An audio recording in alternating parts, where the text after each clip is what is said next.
And there it is. The 49ers are going to the Super Bowl.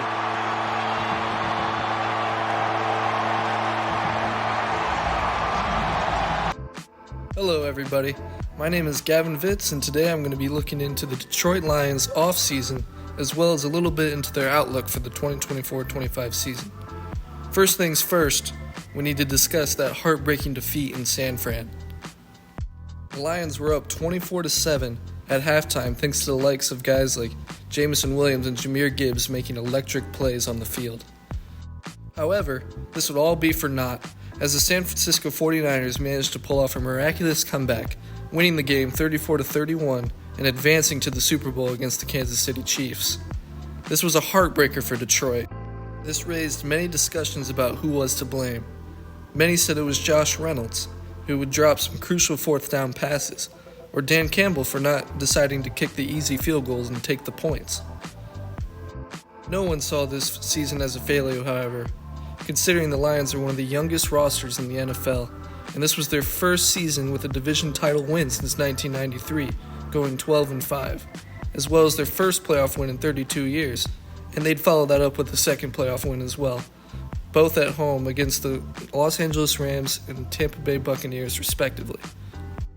This success revolves around the culture that Dan Campbell and GM Brad Holmes built, and that's exactly why the first thing the Lions did in the offseason was re-sign these guys for the long term, bringing them in until 2027. Now that we are in the offseason, Brad Holmes would immediately get to work. More. Brad Holmes making a trade to get one. Carlton Davis is heading to Detroit in a deal with the Buccaneers. Yes, the Detroit Lions will receive this 27-year-old cornerback for a third-round draft pick in 2024. And it's worth mentioning the Lions would also receive a sixth-round pick in 2024 and 2025. Carlton Davis immediately fills one of the biggest holes in this Detroit Lions roster, covering the outside. He is a true number one cornerback, which will lock up any opposing team's number one wide receiver.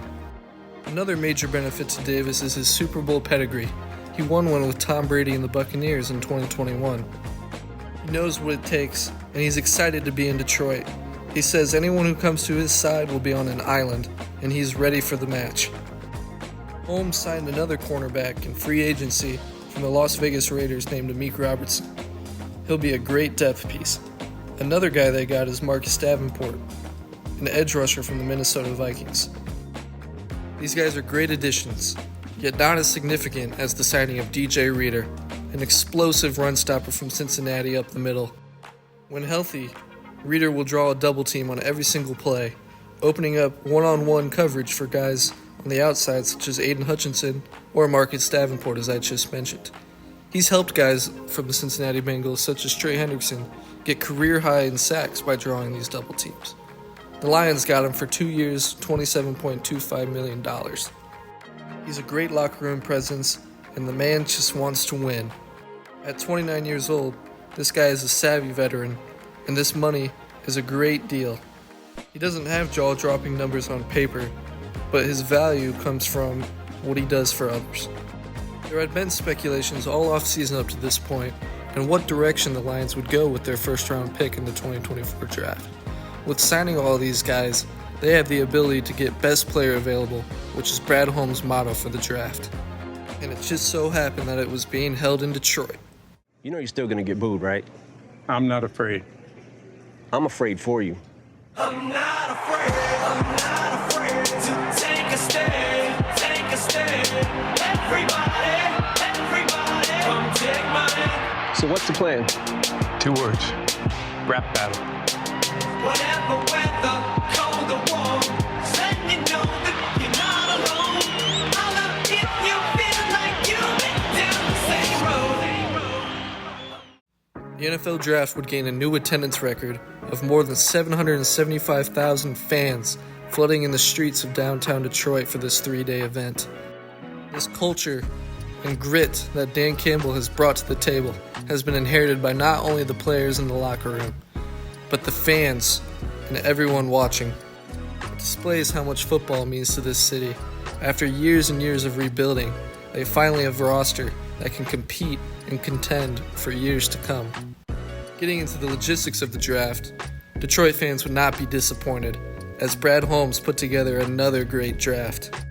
His first move, jumping in front of Green Bay, trading with the Dallas Cowboys for pick 24, giving up their own pick at 29, as well as a third rounder in the same draft.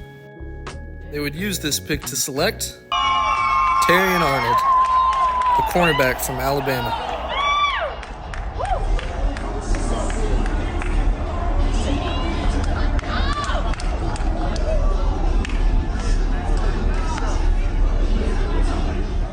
This was many experts' number one cornerback in the draft, and it's great for the fact that it doubles down on the Carlton Davis trade mentioned earlier. It was intriguing to see that Terrion Arnold was actually very excited to come to Detroit, something that could not be said about rookies in the past. Iron sharpens iron, and these guys will be able to learn from each other. What was now a weakness is a strength, and this strength would get even stronger in the second round, drafting Ennis Rakestraw, another feisty and gritty quarterback out of Missouri. I would not be surprised to see Arnold and Rakestraw as the cornerback 1 and 2 for the foreseeable future. The most valuable asset to these guys is their tackling ability. Tackling in the open field was a major problem for the cornerback room last year. With their later round picks, the Lions took 2 depth offensive linemen, which could prove to be fruitful, considering that Taylor Decker and Frank Ragnow will need extensions here shortly. Then they also grabbed a gadget guy in Sion Vaki. He is both a safety and a running back from the College of Utah. He should immediately have a role on special teams. Now it's time to get into the outlook for the upcoming season.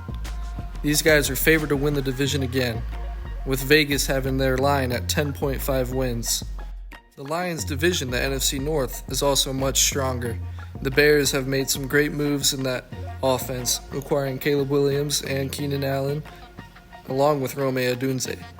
And the Vikings re-signed Justin Jefferson for the long term, and the Packers are just as young as the Lions, are only developing and getting better. My prediction, I think the Lions go 13-4, split games with the Packers, Bears, and 2-0 against the Vikings in the division, and they get a Super Bowl appearance and win it. I have high hopes. Every single member of this locker room is quote-unquote a Dan Campbell guy. They don't care about their stats, they care about the W. And so does head coach Dan Campbell. Here is what he said when asked by a media reporter, is this season Super Bowl or bust? I don't see bust. I see Super Bowl. I don't know what the bust is. Super Bowl, caught up, get in the rolls. Top flow lifestyle, Huncho and Post, Malone. I got a play on my phone. You know what I'm on. Huncho Houdini is gone. My mama called, see you on TV. Sunset done changed. Ever since we was on, I dreamed it all. Ever since I was young, they said I wouldn't be nothing. Now they always say congratulations. Worked so hard, forgot how to vacation. They